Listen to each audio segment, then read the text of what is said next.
Now, guys, this used to be an office. I really didn't use it much, but this is what my wife has pretty much transformed. The spare room that we had as far as an office, whatever, this is much what it's transformed to. This is an example of things that she goes out, she buys. Some of these things she's actually wore, and now she's making money off of them. So this is an example of her system. Hey, what's going on YouTube, man? I'm dedicating this whole entire video to East Watch.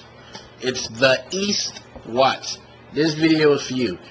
And it kind of ticked me off a little bit. I'm going to tell you why.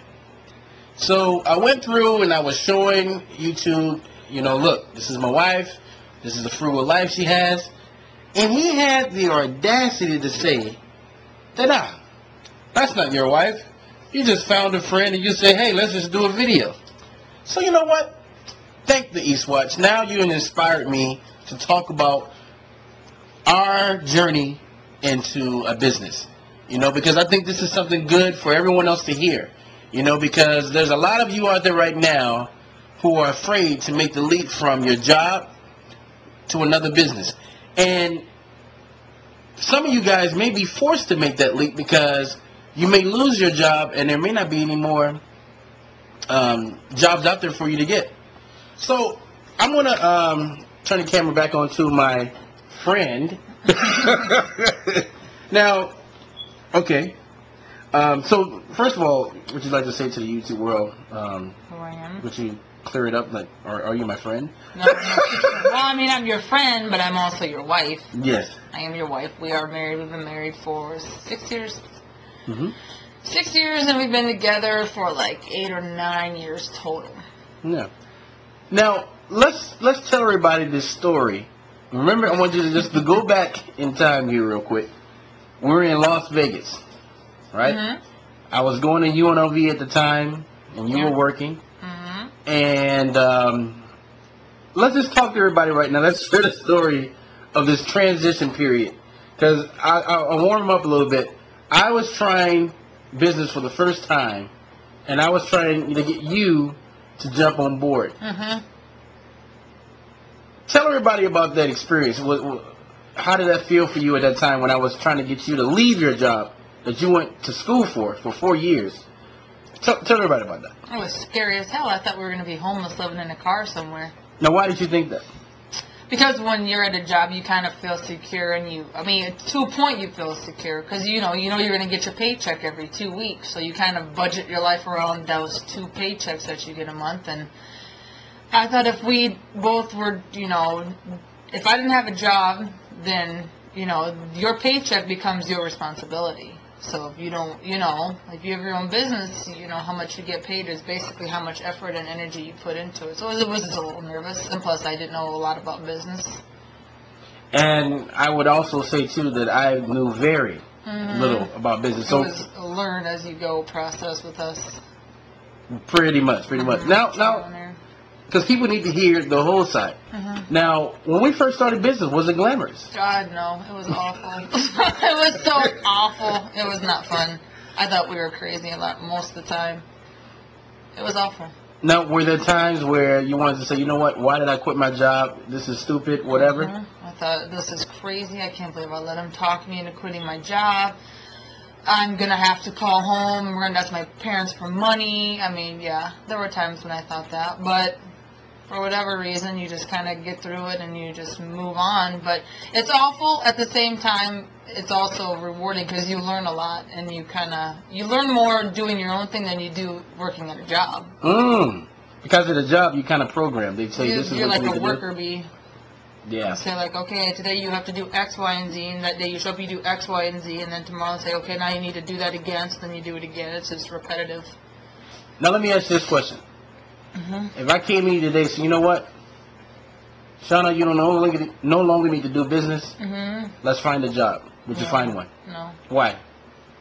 Because I'm so used to not having a job, and I know how much money you can make if you don't work a job. It all just depends on how you think and what you're willing to do and how much time and energy. Because a lot of people see the end result. Like, a lot of people will look at us and they'll be like, oh, I'd love to do what you guys do. You make money, you get to travel, blah, blah, blah. But they don't see behind the scenes of how much time and energy it actually takes to do your own business. Sometimes you put in more hours than you do a job, but you don't have to show up, punch in, punch out, answer to somebody, So, but there's a lot of work that goes behind the scenes. But a lot of people just see the end result. They see the money part, and they see that you get to just chill during the week, and you don't gotta always go to work every single day. They see that part of it, and that's what they want. Yeah. But it is nice sometimes watching The View. Oh, God, yeah, it's awesome. It's awesome. I can stay in my pajamas all day long if I want to. Yeah. But that's the thing. So what is your advice to someone who wants to make that leap, who wants to go into opening a business and start a business, but they have that secure feeling of the job, but they know that they don't like it? What is share some insight on that? Oh, God, share some insight on it. Sometimes you just have to do it, because we didn't really have a plan. I always advise everyone to have some type of plan is good. I mean, we had each other, so that was a little bit better, but if you don't have a spouse that's on board with you, and, then it's going to make it more difficult. It's easy if you have a spouse that's on board with you, and if you don't have a spouse, whatever, to have, like, someone who can at least kind of be on board, kind of help you out or whatever, because but sometimes you just have to do it. You just have to jump up and you just do it. But that's what I would say. We just did it. So would you say this with a business is that you actually work, if you get your business running the right way, you actually work less sometimes with a business and make more money than you would at a job? With us, that's how our business works, yeah. We make our money in a 2 or 3 day time span, and then for the rest of the time we don't have to necessarily work. So when we go in, but those 2 or 3 days, we put in as many hours as you would during the whole work week, but we make more money in those 2 or 3 days. So yeah, we have more time off, but when we do work, we work. So, but yeah, but we have a couple of different things going on where we make money from, so that helps too. I would say don't put all your eggs in one basket either. What do you mean by that?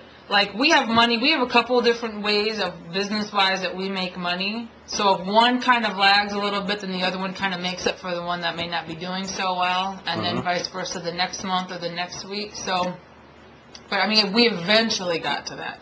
And I think, too, a lot of people, they want to go straight to the top. They don't want to eventually work your way up. So if you work your way up, usually those businesses tend to last a lot longer, because we've done some businesses where we go straight, we spend the money into it and stuff like that, and for whatever reason those businesses have never really worked out or lasted as long as the ones where we've gradually built them up. So would you say that people should take out loans before they start businesses? No, it's not necessary. People think that you have to make it look all nice and pretty and stuff like that, which I guess depends on who your clientele is, but none of our businesses have ever been that way. And so sometimes that's a big waste of time. They make it look all nice, and sometimes they can intimidate people. The thing is, too, you take a loan out for something like that, and if you're not really sure how it's going to work, and if you don't really have a way to pay back those loans, and if the business kind of fails, then you're kind of stuck. But I say eventually work your way up to if that's what you want. Like with me, I wanted a storefront. I always wanted a storefront to sell my clothes in and stuff. But now we do it online, which is, you don't have to pay for overhead. You don't have to pay for a store. You don't got to pay for the heating and the lighting, staffing. Everything is online. You don't have to pay for that stuff. Plus, when you have something like that, you're married to it 7 days a week. Yeah. You have a storefront. Whether it's good or bad. So if it's doing bad, you got to sit in a store and stare at 4 walls of a business that's not doing good. Exactly. So, well, let me, guys, we're coming upon the 10-minute mark here. So I just want to say to Eastwatch, I don't know why you made the statement you did. Saying maybe there are a lot of videos on YouTube that don't portray the real thing, but I can promise you that this is the real deal here. All the blood, sweat, and tears that I put into the marriage and to the business and things like that, I wouldn't fake something like this, buddy. So until next time, signing off.